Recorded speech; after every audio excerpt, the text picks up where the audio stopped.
ಸನ್ಮಾನ್ಯ ಸಭಾಧ್ಯಕ್ಷರೇ, ವಿಧಾನಸೌಧದ ಮುಂದೆ ಕೆಂಗಲ್-ಹನುಮಂತವರು ಒಂದು ಬೋರ್ಡ್ ಹಾಕಿದ್ದಾರೆ, ಸರ್ಕಾರದ ಕೆಲಸ ದೇವರ ಕೆಲಸ ಅಂತ. ಎಂತ ನೋಬಲ್ ಥಾಟ್ ಅದು, ನೋಬಲ್ ಥಾಟ್. ಆದ್ರೆ ಆ ಸರ್ಕಾರದ ಕೆಲಸ ದೇವರ ಕೆಲಸ ಮಾಡಕ್ ಬರೋನೆ ಲಂಚ ಕೊಟ್ಕೊಂಡು ಬಂದರೆ, ಶಿಫಾರಸಲ್ಲಿ ಬಂದರೆ, this will become hollow. So ಅದಕ್ಕೋಸ್ಕರ ಇವಾಗ ನೀವೇನ್ ಡಿಸಿಷನ್ ತಗೊಂಡಿದ್ದೀರಾ, ಪ್ರತಿ ವರ್ಷ ನಿರ್ದಿಷ್ಟವಾದ ದಿನಾಂಕ, ನಿರ್ದಿಷ್ಟವಾದ ತಿಂಗಳಲ್ಲಿ ನಾವು ಪರೀಕ್ಷೆಗಳನ್ನ ಮಾಡ್ತೀವಿ. ಜೊತೆಗೆ ಇನ್ನು 5 ವರ್ಷಕ್ಕೆ ಎಷ್ಟು ಬೇಕು ಅಂತ ಒಂದು ಯಾದಿನ ತಯಾರಿಸ್ತೀವಿ. ಸಿ ಗ್ರೂಪ್ಗೆ ನಿರ್ದಿಷ್ಟವಾದ ಅವಧಿನಲ್ಲೇ ಒಂದು ಪ್ರೋಸೆಸ್ ಆಗಿ ಅವ್ರನ್ನ ನೇಮಕಾತಿ ಆಗಬೇಕು ಅಂತ. ಆಲ್ ಆರ್ ನಿಜವಾಗ್ಲೂ ಕೂಡ ವೆಲ್ಕಮ್ ಸ್ಟೆಪ್ಸ್. ಇದನ್ನ ಮಾಡಲೇಬೇಕು ನಾವು. ಇದ್ರ ಜೊತೆ ಸನ್ಮಾನ್ಯ ಸುನೀಲ್ ಕುಮಾರ್ ಅವರು ಬಹಳ ಸ್ಪೆಸಿಫಿಕ್ ಆಗಿ ಒಂದು ಹೇಳಿದ್ರು. ಇಲ್ಲಿ ದಿಸ್ KPSC ನಲ್ಲಿ 3 ಭಾಗ ಇದೆ. ಒಂದು ಕಮಿಷನ್ ಅಂತ ಇದೆ, ಇನ್ನೊಂದು ಸೆಕ್ರೆಟರಿ ಇದ್ದಾರೆ, ಇನ್ನೊಬ್ರು ಎಕ್ಸಾಮಿನೇಷನ್ ಆಫ್ ಕಂಟ್ರೋಲರ್ ಇದೆ, ಕಂಟ್ರೋಲರ್ ಆಫ್ ಎಕ್ಸಾಮಿನೇಷನ್ ಇದ್ದಾರೆ. ಇವತ್ತು ಎದ್ದಿರೋ ವಿದ್ಯಮಾನದ ಹಿನ್ನೆಲೆಯಲ್ಲಿ the need of suspicion is towards that controller of examination. ಅವ್ರ ಹೆಸರು ಜ್ಞಾನೇಂದ್ರ ಕುಮಾರ್ ಗಂಗ್ವಾರ್ ಅಂತ ಒಬ್ರು ವ್ಯಕ್ತಿ. ಲಾಸ್ಟ್ 4 years ಇಂದ, if I am right, he is continuing as controller of exam. ಇಲ್ಲ 4 years ಸರ್, ಅವರು ಕಂಟಿನ್ಯೂ ಆಗ್ತಾರೆ. ಈ ನಡುವೆ 4 ಜನ ಸೆಕ್ರೆಟರಿಗಳು ಬಂದೋಗ್ಬಿಟ್ರು. ಇರ್ಲಿ ಸರ್, ಏನಾಗಿದೆ, KPSC ನಲ್ಲಿ ಒಂದು ಕಾನ್ಫಿಡೆನ್ಶಿಯಾಲಿಟಿ ಸೆಕ್ಷನ್ ಅಂತ ಒಂದಿದೆ. ಆ ಕಾನ್ಫಿಡೆನ್ಶಿಯಾಲಿಟಿ ಸೆಕ್ಷನ್ ಇವತ್ತು ಬಹಳ ರೂಟ್ ಕಾಸ್ ಆಗ್ತಾ ಇರೋದು. ನನ್ನ ಹತ್ರ ಆ ಹುಡುಗರು ಯುವಕರೆಲ್ಲ ಬಂದು ನಿಜವೂ ಆಕ್ರೋಶ ವ್ಯಕ್ತಪಡಿಸೋದು. ಇವಾಗ ಏನು 11 ಜನದ್ದು ನೀವು ಹೇಳಿದ್ರಿ, ಸುನೀಲ್ ಕುಮಾರ್ ಮೆನ್ಷನ್ ಮಾಡಿದ್ರು, ನೀವು ಇನಿಷಿಯಲ್ಸ್ ಇಂದ 6 S ಇದರಿಂದ ಆಗ್ತಾ ಇದೆ ಅಂತ. ನಂದೊಂದು ರಿಕ್ವೆಸ್ಟ್ ಇದೆ, ಈ 11 ಜನದ್ದು ಅಕಾಡೆಮಿಕ್ ಬ್ಯಾಕ್ ಗ್ರೌಂಡ್ ಏನು, ಹಿಂದೆ ಎಷ್ಟೆಷ್ಟು ಯಾವ ಇದರಲ್ಲಿ ಮಾರ್ಕ್ಸ್ ತಗೊಂಡಿದ್ರು ಅನ್ನೋದನ್ನ ನಾವು ನೋಡ್ಬೇಕಾಗುತ್ತೆ. ಅವಾಗ ನಮಗೊಂದು ಇದು ನಿಜ ಇದೆಯಾ, ಅಪಾದನೆ, ಆರೋಪ ಅನ್ನೋದು ಒಂದು ಗೊತ್ತಾಗುತ್ತೆ. ಅದೊಂದು ಯು ಕ್ಯಾನ್ ಟ್ರೈ. ಅದಕ್ಕೋಸ್ಕರ ಈ ಕಂಟ್ರೋಲ್ ಆಫ್ ಎಕ್ಸಾಮಿನೇಷನ್ ಅನ್ನ ನೀವು ಕೂಡಲೇ ಅಲ್ಲಿಂದ ಶಿಫ್ಟ್ ಮಾಡೋದಕ್ಕೆ ದಯವಿಟ್ಟು ಕ್ರಮ ತಗೊಳ್ಳಿ. ಬಹಳಷ್ಟು ನಮಗೆ ಬಂದಿದೆ.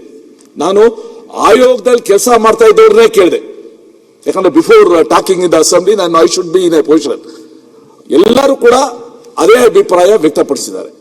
ಅವರು controller of examination is under nobody's control, ಯಾರು ಕಂಟ್ರೋಲ್ ಮಾಡಕ್ ಆಗ್ತಾ ಇಲ್ಲ. ಇದರಿಂದ ಇವತ್ತು ಸಮಸ್ಯೆ. ನನ್ನ ಹತ್ರ ಹೇಳಿದ್ರು, ವಿಶೇಷವಾಗಿ ನಮ್ಮ UPS ಇದು ನಮ್ಮ KPSC ಎಕ್ಸಾಮ್ ನಲ್ಲಿ ಗೆಸ್ಟೆಡ್ ಆಫೀಸರ್ಸ್ ಇದು ಎಕ್ಸಾಮ್ ಮಾಡ್ತೀವಿ. ಅದರಲ್ಲಿ 5 ಪೇಪರ್ ಇದೆ. ಒಂದು essay ಅಂತ ಒಂದು ಪೇಪರ್ ಇದೆ, ಇನ್ನೊಂದು GS4 ಅಂತ ಒಂದು ಪೇಪರ್, ಎಥಿಕ್ಸ್. ಬಹಳ ಮಜಾ ಇದೆ ಎಥಿಕ್ಸ್. ಈ ಎಥಿಕ್ಸ್ ಪೇಪರ್ ಅಲ್ಲಿ ಆಗ್ತಾ ಇರುವ ಅನ್ಎಥಿಕಲ್ ಥಿಂಗ್ಸ್ ಇಂದಾನೆ ಬಹಳಷ್ಟು ಜನ ಉದ್ಯೋಗಾಕಾಂಕ್ಷಿಗಳು, ಯುವಕರು ತುಂಬಾ ಸಫರ್ ಮಾಡ್ತಾ ಇರೋದು. One is that essay and ethics. ಇದರಲ್ಲಿ ತುಂಬಾ ಅನ್ಎಥಿಕಲ್ ಪ್ರಾಕ್ಟೀಸ್ ಇಂದ ಗೋಲ್ಮಾಲ್ ಇವತ್ತು ಆಗಿದೆ. ಸೊ ತಾವು ಹೇಳಿದಂಗೆ KPSC has always been in use for wrong reasons. Unfortunate. ಆ ಉದ್ಯೋಗ ಸೌಧದ ಮುಂದೆ ಹೋದ್ರೆ ಸರ್, ಆ ಫುಟ್ಪಾತ್ ಮೇಲೆಲ್ಲ ಕ್ಯೂ ನಿಂತಿರ್ತಾರೆ, ಒಳಗಡೆ ಕರೆಯೋರಿಲ್ಲ. ನಾನು ಹೇಳಿದೆ ಹೆಲ್ಪ್ ಡೆಸ್ಕ್ ಒಂದು ಮಾಡ್ರಿ ಅಂತಂದೆ. ಬಂದವರಿಗೆ ಕುಡಿಯೋ ನೀರಾದ್ರೂ ಕೂಡ ವ್ಯವಸ್ಥೆ ಮಾಡಿದ್ದೆ. ಅವ್ರು ಕಾಯ್ತಾನೆ ನಿಂತಿರ್ಬೇಕು. ಅವ್ರು ಎಷ್ಟು ಮುಂದೆ ಅವರೇ ಉದ್ಯೋಗ ಸೌಧ ಅಧಿಕಾರಿಯಾಗಿ ಬರ್ಬೋದು, ಐ ಡೋಂಟ್ ನೋ. ಅವ್ನು ಯಾವ ಭಾವನೆ ಇಟ್ಕೊಂಡು ಬರ್ಬೋದು ಅವಾಗ. So the main element of KPSC is corruption and nepotism.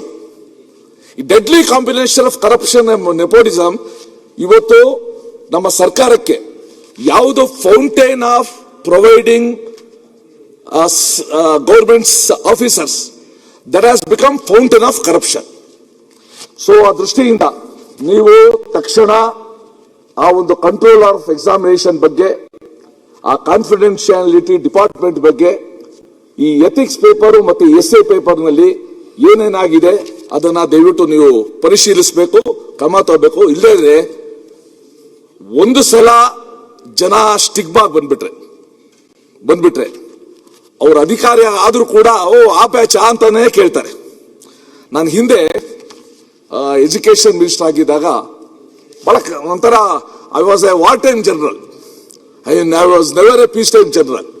Covid time ಆಗ SLC ಎಕ್ಸಾಮ್ ಮಾಡಬೇಕೋ ಬೇಡವೋ ಅನ್ನೋದೊಂದು ದೊಡ್ಡ ಪ್ರಶ್ನೆ ಇತ್ತು. I travel all away from Chamarajanagar to Bidar.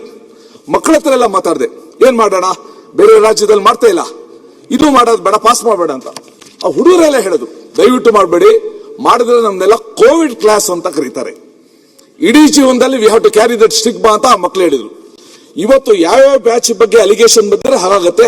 ಅದಕ್ಕೋಸ್ಕರ ಈ ಬ್ಯಾಚ್ ಬಗ್ಗೆ, ಈಗ ಆಗಿರೋ ಒಂದು ಇಶ್ಯೂ ಬಗ್ಗೆ, ಒಂದೇ ರೂಮಲ್ಲಿ 11 ಜನ ಆಗಿರೋದ್ರ ಬಗ್ಗೆ ಬಂದಿದೆ, ಇದ್ರ ಬಗ್ಗೆ general opinion is we should go for a reexamination of the mains. ಅವಾಗ ಮಾತ್ರ ಸತ್ಯಾಸತ್ಯತೆ ಅನ್ನೋದು ಗೊತ್ತಾಗುತ್ತೆ.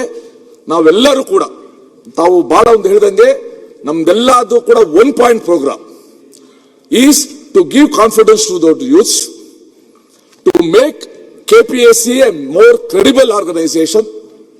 ಮತ್ತೆ ಸರ್ಕಾರಕ್ಕೂ ಕೂಡ ಸ್ವಲ್ಪ ದಕ್ಷ ಅಧಿಕಾರಿಗಳು ವಿತ್ ಕನ್ಸರ್ನ್ ಬರಂಗೆ ನಾವು ಮಾಡಬೇಕು. ಯಾವ್ದೋ ಶಿಫಾರಸಲ್ಲಿ ಬಂದ್ರೆ ಆಗೋದಿಲ್ಲ ಅದು. ಸೊ ಇಷ್ಟು ದೃಷ್ಟಿಯಿಂದ ಈ ಕ್ರಮಗಳ ಬಗ್ಗೆನೂ ಕೂಡ ತಾವು ಯೋಚನೆ ಮಾಡಬೇಕು. ಕ್ಷಣ ಕ್ಷಣದ ಸುದ್ದಿಗಳಿಗಾಗಿ ಫ್ರೀಡಂ ಟಿವಿ ಸಬ್ಸ್ಕ್ರೈಬ್ ಮಾಡಿ, ಲೈಕ್ ಮಾಡಿ ಹಾಗೂ ಫಾಲೋ ಮಾಡಿ. ಹೊಸ ಸುದ್ದಿಗಳ ನೋಟಿಫಿಕೇಶನ್ಗಾಗಿ ಬೆಲ್ ಐಕಾನ್ ಮೇಲೆ ಕ್ಲಿಕ್ ಮಾಡಿ.